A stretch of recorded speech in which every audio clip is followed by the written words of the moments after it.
Brothers and sisters in Christ, the reading is from the Paterikon of the Kiev Monastery. Discourse 9. August 14. A discourse by Nestor, a monk of the Kiev Monastery, about the translation of the relics of our most venerable father Theodosius of the Kiev Monastery. People rejoice to commemorate the memory of holy men with eulogies, says the most wise Solomon, for it is customary during a divine celebration of a festival to feel spiritual joy at the thought of godly men. According to the saying of the most wise Solomon, a righteous man, even though he dies, still lives, and the souls of the righteous are in the hands of God. For the Lord honors them that honor him, and it pleased him to reveal as acceptable in his sight this blessed and valiant man, a man of exalted life, marvelous virtues, and outstanding miracles, the blessed Theodosius. And God did indeed act thus 18 years after the death of the Venerable One. In the year 1091, a multitude of those practicing the monastic life in the most holy caves Lavra gathered together with their teacher and superior, and unanimously decided that the relics of the Venerable Theodosius should be translated. It is right, therefore, to invoke you. Blessed indeed are you, fathers, and goodly your counsel, O divinely appointed assembly, O mighty fasters, O most honorable host, O blessed congregation. For the psalm of David has been fulfilled in you. See now, what is so good, or what so pleasant, as for brethren to dwell together? Your counsel was indeed good, most illustrious fathers, and the words of your concord sound forth like trumpets. Desiring their true pastor, they did not say, "We are deprived of our father and teacher," but they all, as with one voice, said, "Let us take up the honorable relics of our beloved father Theodosius, for it is not right that we should be deprived of our pastor, nor is it fitting that the shepherd should abandon the sheep entrusted to him by God, lest the wild beasts should come and scatter Christ's flock of rational sheep. But let the shepherd come into his sheepfold and play on his spiritual pipe, so that the shepherd's reed might ward off the assault of the crafty beast." Then they called upon our preserver and their guardian angels, and said to one another, speaking with a single voice, "It is fitting, brothers, that we should have the coffin of our father Theodosius always before our eyes, and that we should always pay him due reverence, as our true father and teacher. It is not right that our venerable father Theodosius should remain outside his monastery and church, for he founded it and gathered the monks together. Having made their decision, they at once ordered a place to be prepared for the depositing of the Holy One's relics, and they set up a stone coffin.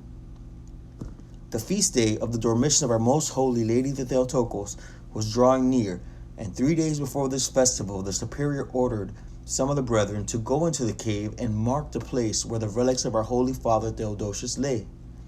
By this command, I, the sinful Nestor, was deemed worthy of this task, and I was the first to see his holy relics by the order of the superior. So I am telling you everything exactly as it happened, since I did not hear it from others, but was myself in charge of this affair. The superior came to me and said, "Let us go into the cave, my son, to our venerable father Theodosius." We came to the cave without informing anyone. The superior looked around to see where to dig, pointed to a place outside the mouth of the cave, and then said to me, "Do not tell anybody, but take whomever you want to help you, and apart from him let none of the brethren know anything until you have carried the relics from the Holy One out in front of the cave." In the course of the 7 days, I fixed up shovels with which to dig. It was then Tuesday, and late in the evening. I took with me another monk, a man of remarkable virtues. No one else knew. When we came to the cave, we recited prayers and supplications, prostrated ourselves, sang the appointed psalms, and then set to work. I started digging and worked hard, and then I yielded to the other brother. We dug until midnight, but we could not find the Holy One's relics. We began to feel very miserable, and our eyes began to fill with tears. I thought that perhaps the Holy One did not wish to reveal himself.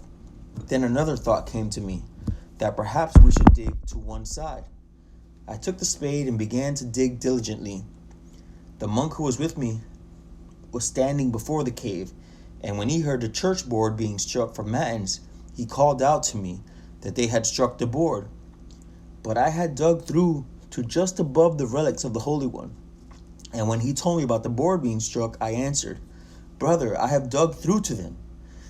But when I had done this, a great fear overwhelmed me, and I began to cry out, "Lord, have mercy upon me, for the sake of the venerable Theodosius." There were 2 monks then keeping watch in the monastery until the superior, who had concealed himself with some of the monks, should secretly bring out the relics of the venerable one. They were keeping a careful watch in the direction of the caves, and when the church board was struck for matins, they saw 3 columns like arcs of fire, which came to rest on the church of the most holy Theotokos, where the venerable Theodosius is buried. All the monks saw this as they were coming to matins. So did many pious people in the town, for they had been informed earlier about the translation of the relics of the Holy One. They said, "Look, they are bringing the relics of the venerable Theodosius out of the cave." When it was morning and the day broke, it became known throughout the town, and a multitude of people came with candles and incense. The estimable and renowned Stephan, who was previously mentioned in the life of the Blessed One, and who succeeded him as superior, but then left the monastery and founded his own monastery at Kiev, later, by the grace of God, became Bishop of Vladimir. At this time, he was staying in his monastery, and at night he saw across the field a great light above the cave.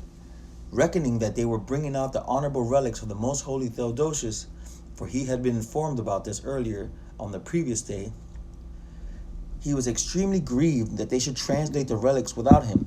That very moment, he mounted his horse and rode swiftly towards the cave, taking with him Clement, whom he appointed superior in his place.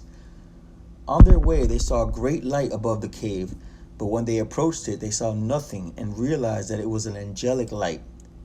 When they came to the entrance of the cave, we were sitting by the Holy One's relics. When I had dug through to them, I sent to the superior and said, "Come, Father, let us carry out the relics of the Venerable One." And the superior came with 2 of the brethren. When I had dug deep, they prostrated themselves, and we saw his remains lying there in a manner befitting his sanctity. All his limbs were whole and uncorrupted. His hair had remained dry on his head, and the countenance of the Venerable One was radiant. His eyes were shut, and his virtuous lips closed. We thus placed his honorable and holy relics on a bier and carried them out before the cave. The next day, by God's will, all the bishops assembled and came to the cave. Ephraim of Preslav, Stephan of Vladimir, Ioan of Cherniv, Marin of Jurev, and Antony Poroskiv. All the superiors came from all the monasteries, with many of their monks, and pious people came too. They took the sacred relics of the holy Theodosius from the cave with many candles and with incense. As previously mentioned, people had come from the town to meet the Holy One, holding candles in their hands.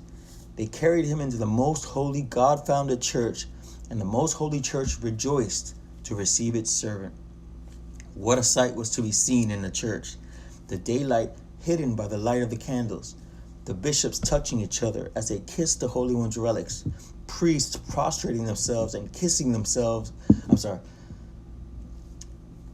priests prostrating themselves and kissing them affectionately, monks running forward and touching the Holy One's garments, raising up to God spiritual songs, bearing praise and thanksgiving to the Holy One.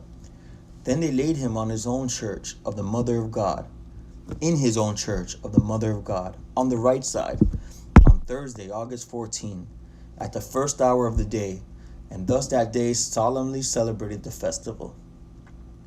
In the year 1108, the superior Felkis began to urge and entreat the pious Prince Slapok that the name of the holy and venerable Father Theodosius should be mentioned in the synodic, since this was God's will. Slapok was glad and promised to do this, for he knew about his life, and Slapok began to tell everybody about the life of the venerable Theodosius. The metropolitan did as he requested, and ordered Theodosius' name to be inscribed in the synodic, and ordered all the bishops to do this too. All the bishops gladly inscribed the name of our holy and venerable Father Theodosius, and he is mentioned in all the services to this day.